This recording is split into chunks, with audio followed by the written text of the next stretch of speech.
জানেন আজকের স্ট্রেট কাট সব অর্থে স্পেশাল। আজকের স্ট্রেট কাটে আপনারা যেসব দেখবেন তা আজ পর্যন্ত কোনো ভারতীয় টিভি চ্যানেলে আগে দেখা যায়নি, হলফ করে বলছি। এবং বিশ্বাস করুন, আমি আমার সাংবাদিক জীবনেও এমন দৃশ্য খুব একটা দেখিনি। আকাশের বুক চিরে উঠছে ভারতের রাফাল, রাফালের গর্জনে কেঁপে উঠছে এয়ারবেস। হাসিমারা, যেখানে আমাদের রাজ্যের হাসিমারা এয়ারবেস, সেই রাফালের ডেরায় TV9-এর ক্যামেরা। হাসিমারা থেকে রাফালের মহড়া, রাফালের গর্জনে শব্দে সবকিছু হারিয়ে যাবে, কিন্তু এই স্মৃতি আপনার আমার মনে থেকে যাবে চিরদিন, বহুদিন। প্রথম ভারতীয় চ্যানেলে রাফাল অ্যাকশনের সাক্ষী TV9 বাংলা।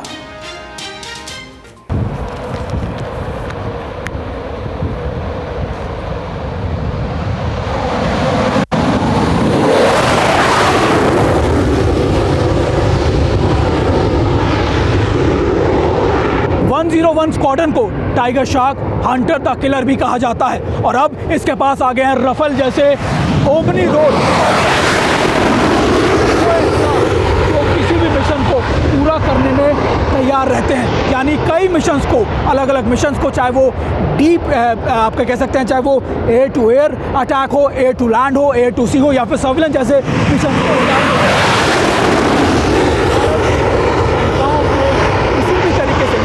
हर मिशन को किसी भी लिहाज से पूरा करने के लिए सक्षम है।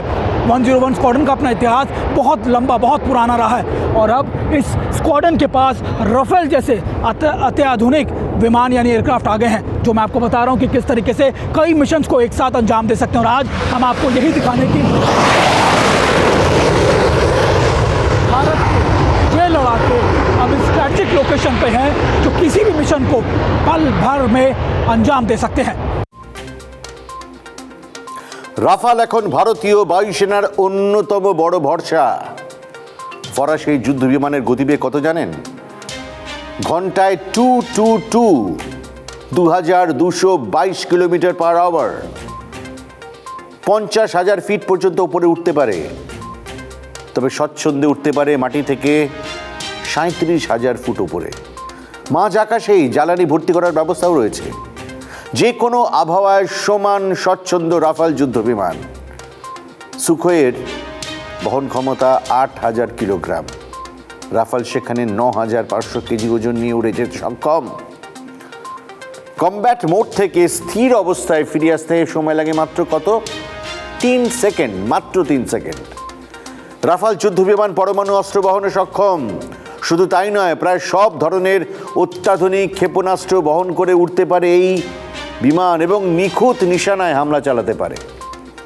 ক্ষেপণাস্ত্র ছাড়াও বিভিন্ন প্রকৃতির লেজার নির্দেশিত বোমা, অনির্দেশিত ক্লাসিক বোমাও সব কিছু ফেলা যায় এই যুদ্ধ বিমান থেকে।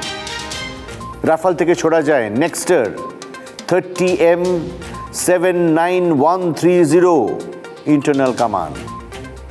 এই কামান প্রতি মিনিটে 2,500 রাউন্ড গোলাবর্ষণ করতে পারে প্রতি মিনিটে। বিশ্বের অন্যতম সেরাই যুদ্ধ বিমানকে নিয়ে আমাদের অনেকেরই আগ্রহ, অনেক প্রশ্ন, কিন্তু রাফাল নিয়ে সেসব প্রশ্নের উত্তর পাওয়া তো সোজা নয়। আচ্ছা, কেমন হয় যদি রাফালকে খুব কাছ থেকে দেখার সুযোগ পাওয়া যায়?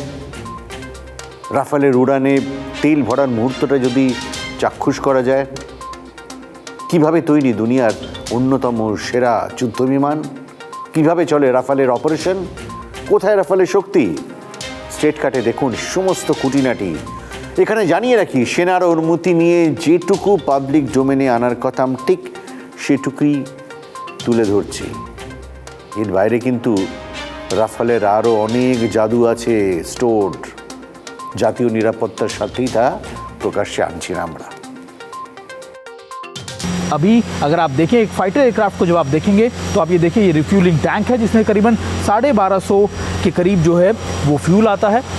इसके अलावा 14 पॉइंट्स होते हैं इस विमान में जो इसके वेपन पॉइंट्स होते हैं, यानी करीबन 8, यानी अगर आप मोटे तौर पर देखें 4 इस तरफ और 4 उस तरफ, यानी इसके विंग्स पे 4 और 4 8। दो इसके नीचे यहाँ पर बताते हैं कि दो इसके नीचे यहाँ पर जो वेपन के पॉइंट्स हैं वो, इसके अलावा कुछ ऐसे ही पॉइंट्स इसके इधर की तरफ लगे होते हैं, यानी टोटल इस पूरे एयरक्राफ्ट पे 14 वेपन पॉइंट्स इस पे लगे होते हैं।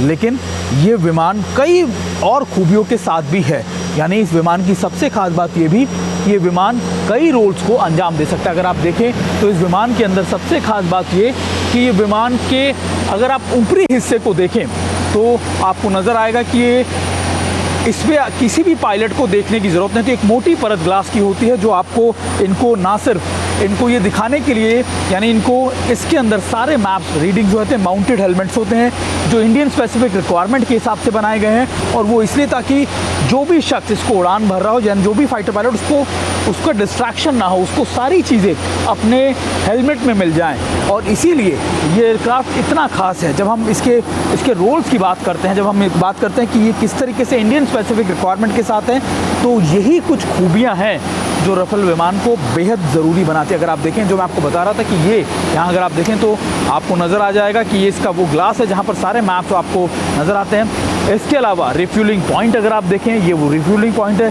कई सर्विलेंस, कई ऐसी चीज़ें हैं जो इसके अंदर आप इसको बहुत बेहतर बनाती है। और यही वजह है कि जब हम राफेल विमान की बात करते हैं, जब हम ऐसे विमानों की बात करते हैं, तो हम ये देखते हैं कि वो भारत के रिक्वायरमेंट के साथ कितना ज़्यादा बेहतर। और राफेल यानी ये विमान अपने आप में सबसे बेहतर है। और अगर आप देखें तो इस विमान की खासियत यही है कि ये विमान इंडियन स्पेसिफिक रिक्वायरमेंट के हिसाब से बनाया गया है, और इसी चीज़ों को लेकर भारत इस फाइटर एयरक्राफ्ट को सबसे एडवांस फाइटर एयरक्राफ्ट माना। और अभी ये भी कि इसके जो बटन्स है, यानी जब इसको कोई भी फाइटर पायलट चलाता है तो करीबन 34 के करीब जो इसके बटन्स हैं वो सभी इसके हैंड में, यानी इसके हाथों में है, यानी किसी को भी दूसरी तरफ मूवमेंट करने की ज़रूरत नहीं। ये बड़ी आसानी से इसको मूव किया जा सकता है, इसको चलाया जा सकता है। और यही वजह है कि ये ईजी टू हैंडल होने के साथ साथ, यानी चलाने में इसकी सक्षमता के साथ साथ, ये भारत के लिए इस समय सबसे अत्याधुनिक फाइटर एयरक्राफ्ट है जो ऐसी लोकेशंस पे डिप्लॉय किया गया है जहां से ये मल्टी रोल यानी ओमनी रोल अंजाम दे सकता है। और अब देखिए कि जब मैं आपको ये बात बता रहा हूं तो एक एयरक्राफ्ट लगातार यहां से तैयार हो रहा है अपने मिशन पे जाने के लिए। यानी अगर आप देखें मेरे पीछे तो एक ऐसे ही दोबारा से मिशन पर उड़ान भरने के लिए इन विमानों को दोबारा से तैयार किया जा रहा है। और यहाँ पर जो 101 यानी दूसरी स्क्वाड्रन जो राफेल की है, पूरे दिन में लगातार हर कुछ मिनटों के बाद ही ये इसी तरीके से उड़ान भरती रहती है, क्योंकि इनका मिशन, हर एयरक्राफ्ट का मिशन कुछ अलग होता है। यानी कोई सर्विलेंस के लिए जा रहा होगा, कोई लगातार एयर डोमिनेंस के लिए जा रहा होगा। और यही वजह कि इन इलाकों से फैमिलियर होने के लिए, लगातार सक्षम होने के साथ साथ इन इलाकों में किस तरीके से मजबूती फ्रेंडली हो जाए, ये सारे इसी मिशन को देखते हैं और उसको अंजाम देते हैं। और हर सेकंड यानी हर फाइटर पायलट सेकंडों में तैयार होकर अपने मिशन पर जाने के लिए तैयार रहता है। লক্ষ্য চীন, বায়ুসেনার হাসিমারা এয়ারবেসে মোতায়েন রাফাল। বায়ুসেনার নিয়ম মেনে এখানে রাফাল সবসময় ওয়ার রেডি মোডে, অর্থাৎ নির্দেশ এলেই যে কোনো অপারেশনে যাওয়ার জন্য তৈরি হাসিমারার রাফাল ইউনিট। শুধু আক্রমণ নয়, হামলার মোকাবিলা, আক্রমণ হলে তা রুখে দেওয়া ও নজরদারির কাজেও 24 ঘন্টায় অ্যাক্টিভ থাকা, সেটাই হকে বলে ওয়ার রেডি মোড। সঙ্গে রাফেলে থাকা অস্ত্রশস্ত্র, মিসাইল ও বম্বিং ডিভিশনগুলিও একেবারে তৈরি থাকে।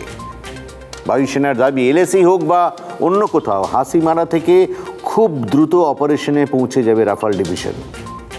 এখানকার পাইলটদের একটি অংশ ফ্রান্স থেকে প্রশিক্ষণ নিয়ে এসেছে, অনেকে আবার এদেশেই প্রশিক্ষণ নিয়েছেন। উড়ানের সময় এটা তো টেনশন থাকেই, রাফাল ওড়াচ্ছি প্রথমবার, কি চলে মনে, ভাবনায় কি ভিড় করে আসে। রাফাল পাইলটদের মনের কথা TV9 বাংলায়। हमारे साथ इस समय स्क्वाड्रन लीडर हिमांशु चौधरी जी भी हैं। हिमांशु सर, जब एक पायलट जी सूट पहन लेता है, तैयार हो जाता है मिशन पे निकलने के लिए, तो उस पायलट के दिमाग में क्या चल रहा होता है? क्योंकि ये मिशन ऐसे होते हैं जहाँ पर गलती की तो कोई गुंजाइश होनी ही नहीं चाहिए। बिल्कुल। तो क्या दिमाग में चल रहा होता है एक फाइटर पायलट के उस समय? एक फाइटर पायलट जब अपने जेट की तरफ वॉक कर रहा होता है तो सबसे महत्वपूर्ण विचार जो उसके दिमाग में आता है वो होता है कि उस मिशन को सबसे बेहतरीन रूप से वो कैसे अंजाम दे सकता है। जो जो उसके एक्सपेक्टेशंस उससे लगा के बैठा है स्क्वाड्रन, इंडियन एयरफोर्स, उसको कैसे डिलीवर करना है। और जो थोड़ा समय मिलता है उसको, उसमें वो चाहता है कि हर सॉर्टी में, हर मिशन में वो अपने आप को कैसे बेहतर एक पायलट के रूप में निखार के ला सकता है। उस मिशन में वो सारी चीज़ें अचीव करना चाहता है जो उसने अपने खुद से और इंडियन एयरफोर्स ने उससे एक्सपेक्ट किया है। और उसके साथ साथ जो बीच में वो थोड़ा जो समय उसको मिलता है, उसमें वो चाहता है कि इस मिशन से वो अपने आप को एक बेहतर पायलट बना सके और उससे डीब्रीफ जो उससे लेसन्स लर्न मिलते हैं वो उसको हमेशा अपने नेक्स्ट सॉर्टी के लिए उसको इम्प्लीमेंट करता है, ताकि नेक्स्ट सॉर्टी जब वो जाए तो आज की सॉर्टी से वो बहुत ही बेहतर इंसान और एक बेहतर पायलट की तरह उभर कर आए। यानी मोटे तौर पे कहूँ कि सिर्फ और सिर्फ मिशन। इट इज़ अगर मैं आपको बताऊँ ये एक्चुअल में जो 1 घंटा 2 घंटा हमारे जीवन में होता है, it is as good as meditation.